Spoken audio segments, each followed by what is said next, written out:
Hello and welcome to Top Stories on Viewer Television. I am Patient City.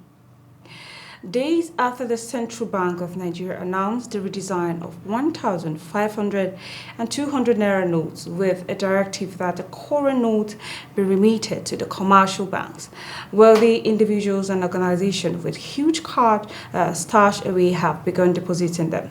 Newsmen gathered from sources and workers in the operations department of many commercial banks that even though there has yet to be any rush by customers, there was a gradual increase in the volume of cash and amounts being remitted by customers.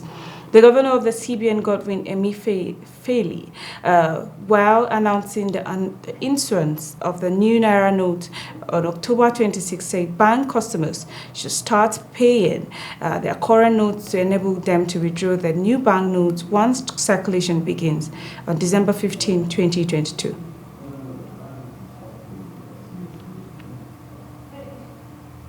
A federal high court in Abuja has ordered an interim forfeiture of 40 landed property belonging to the embattled former Deputy Senate President Ike Ekweremadu, who is currently in custody in the UK. Justice Iyang Eko makes the other following an ex parte motion filed and moved by the Ibrahim Buba on behalf of the Economic and Financial Crimes Commission, while granting the judge orders the EFCC to publish the interim forfeiture order to the properties in the National Diary within 7 days. He specifically directs that anybody who has interest in the forfeited property to indicate within 14 days of the publication of the interim forfeiture order that the assets should not be permanently forfeited. Contrary to the rumored sentences of social media celebrity Ramon Abbas, popularly known as Hush Puppy, indications have emerged that the sentences will be held on Monday. There were reports on Friday that Hush Puppy had been sentenced to 11 years in prison, the United States, but according to BBC, the report is fake. Hush Puppy is a suspected Nigerian internet fraudster arrested in Dubai, United Arab Emirates in June 2020 and was extradited to the United States on July 3rd.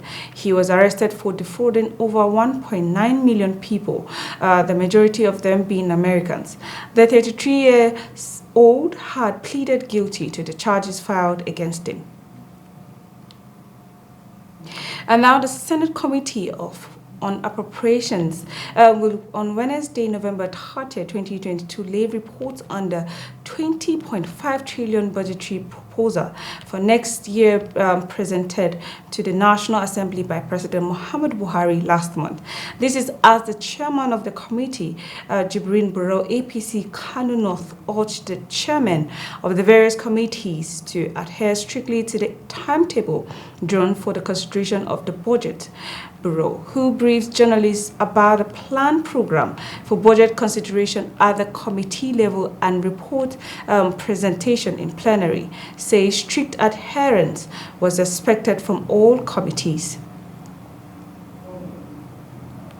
The Pharmaceutical Society of Nigeria assures that the pharmacy bill will curb inappropriate drug distribution channel, which have made Nigeria famous for the fake drug syndrome.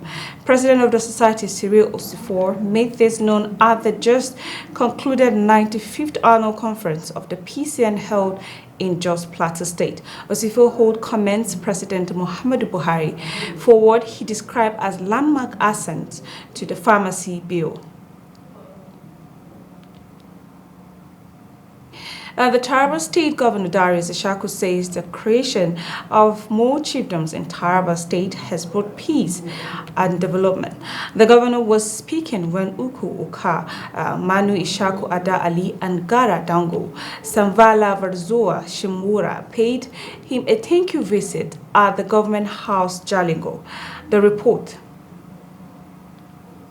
Governor Darius Ishaku, who received the traditional rulers, pointed out that traditional rulers are now working closely with the subjects to protect their domain, which must be sustained for continuous development. The governor cautioned traditional rulers against land grabbing and illegal mining, positing that no one has the right to mine any mineral in the state without the approval of the designated ministry. He reiterated the commitment of his administration in agriculture in order to provide food for the people. There is complicity from the mining law.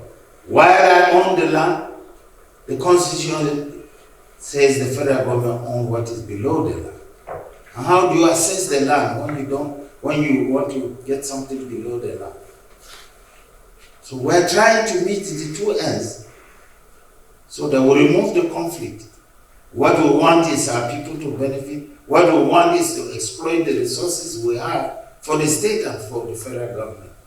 Their Kuka, Manu Ishaku Adali, said they were at the government house to thank Governor Darius Ishaku for his great effort towards their successful coronation and presentation of staff of office. Their Kuka, who is the chairman of the Tribal State Traditional Council of Chiefs, appreciated Governor Darius Ishaku for constructing the Okari Sukundi Road and other many projects spread across the state. We are here to thank you for the marvelous thing you have done to the two kingdoms. First and foremost, we want to appreciate you.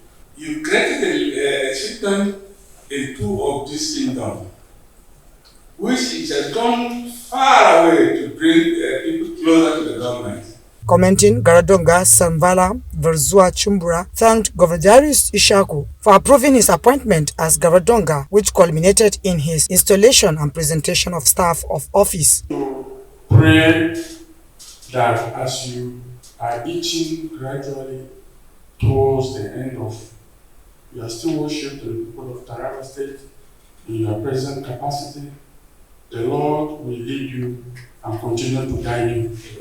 The monarch prayed God to guide and grant Governor Darius Ishaku his heart desires in the 2023 elections. Linda Guana, Viewer TV News, Jalingo.